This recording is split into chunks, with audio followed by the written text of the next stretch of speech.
Do all things financial, where financial services and economic topics are discussed from a simplified perspective. Stay tuned. Alright, so today we'll be looking at velocity of money. What are some of the economic factors that contribute to velocity, whether negatively or positively? We'll also be covering briefly at least the business cycle, also known as the economic cycle, and how all of this relates back to velocity.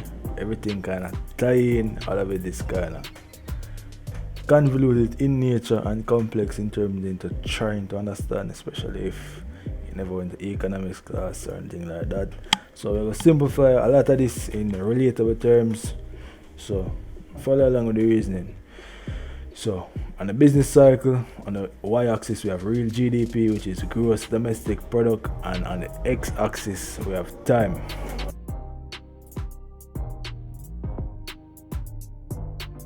So let's relate this to Jamaica.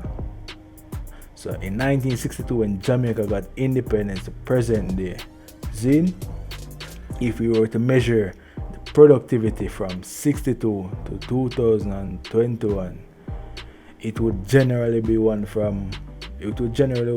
that's trending upward, or have an upward trajectory, showing growth.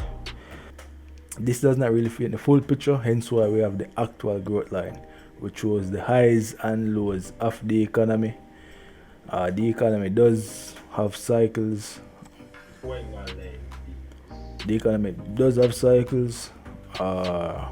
We don't really reach the stuff going at that really and truly, but just know that it's caused by debt. If there was no debt as an example in the economy, and let's say we use gold to transact business other than fiat currency, which is the paper money in a wallet right now, it would be a lot more stable, but productivity wouldn't be as high because you can devalue gold, or call that debasing gold, to print excess.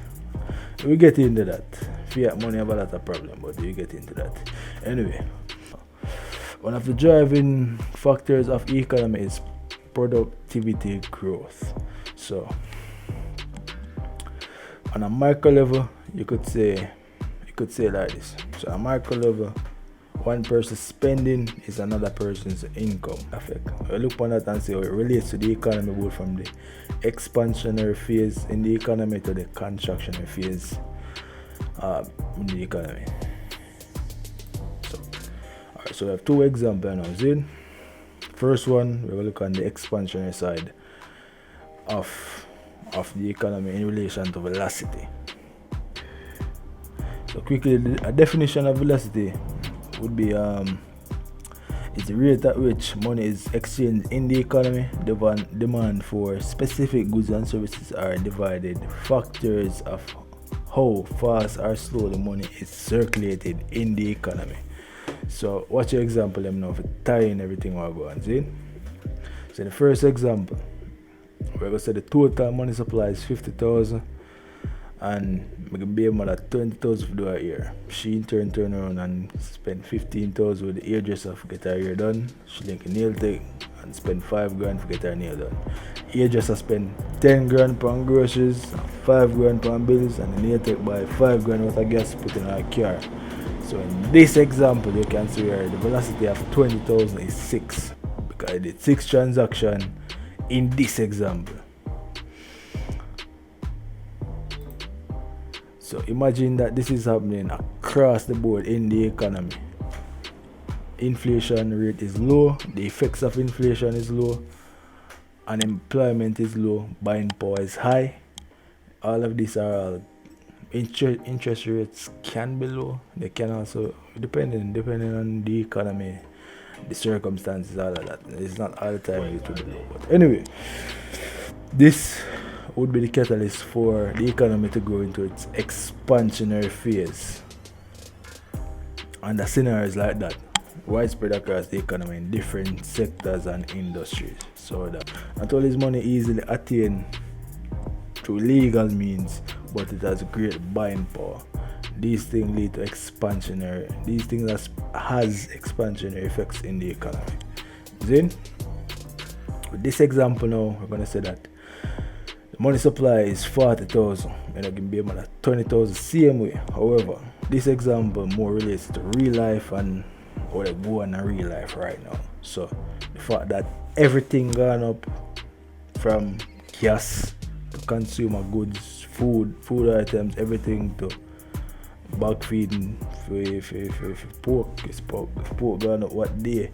All of them things that tie back to the effects of inflation. So let's relate that and those circumstances to this example. See? So can be about 20,000. She now is mindful of what they go on. She think about the household, about the youth them. So she not really pray for going hairdresser like one time or the nail tech. She pray for do her nail herself, but she link her best friend to get her hair done. And pay her best friend $8,000. See? Out of 20 still, out of 20 and 12 left, and more decides to say, save it. She not pray for OD and spend up a whole lot of money what she not have to spend. The hairdresser kind of pray same way in terms of everything gone up, and she pray for conserve what she not have to spend and discover the necessities. So she spend $5,000 per bill. This generally is the sentiments during recessionary phases in the economy, where the psychology of most people is to conserve more and spend less, cover the necessities. Yeah. Some people have the luxury of saving as and spending it done. There's also that side of the equation, where it's a generalized in this example and scenario. See? So you can see wherein the velocity in this example is only 3. And 20,000 did not have the far-reaching effect that it did during the expansionary phase. This is the perfect example of what the contractionary phase in the economy is. Spending lessens, and remember, one person's spending is another person's income. So this has a trickle-down effect in the economy. And depending on the circumstances, whether high inflation, whether high unemployment, there are different ways that governments can actually tackle this. Effective governing of a nation is another video for another time when I really want to go in right now because of politics reasons. But the main takeaway is why is velocity important? Well, velocity simply measures the movement of money in the economy, and if you are proactive with your finances and not reactive, you will know how to react to certain situations. So in a situation like this now, where our current economy is in a contraction state, what generally tends to happen is the government can either wait for the economy to continue to slide and bottom out, if that's still, and then go up on a natural upward trajectory path. This would be more from the classical school of economics, or they can provide Keynesian fiscal measures such as buying financial assets, lowering interest rates. We will go into this at a later date as well. But one of the main takeaways is this right here, savings. So we are combining 15,000 once was circulated in the economy is now being saved.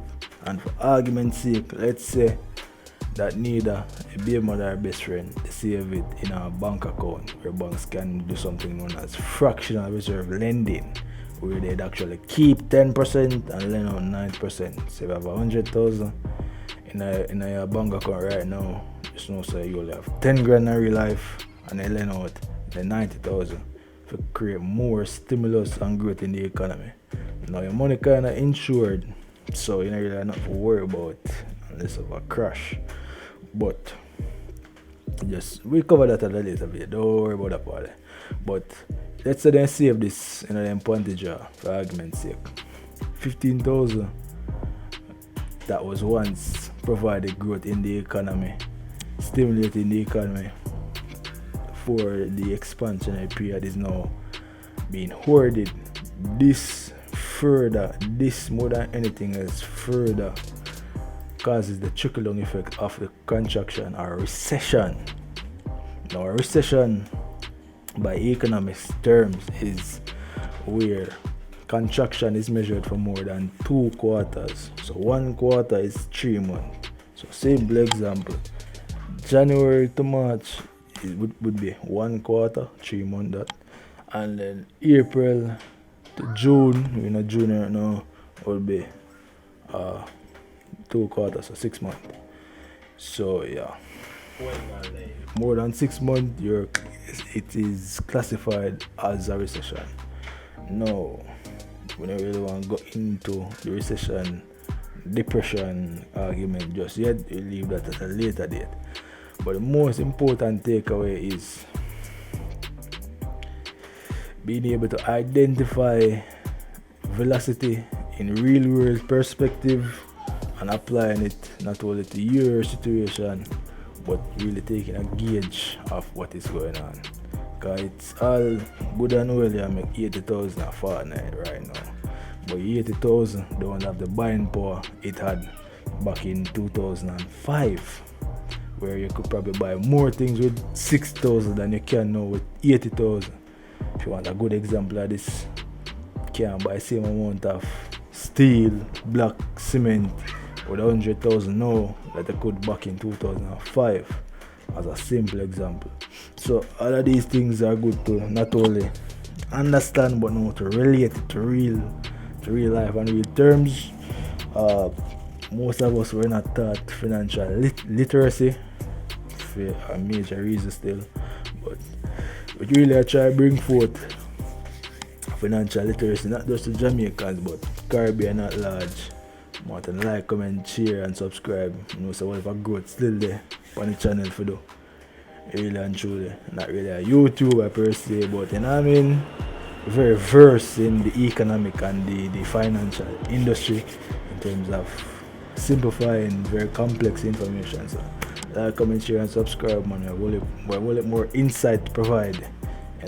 Shed some light on some of the corruption as well. I really want to do that right now still. I'm not saying fight the forward, but yeah, man. Like, comment, share and subscribe. All things financial on YouTube. Out.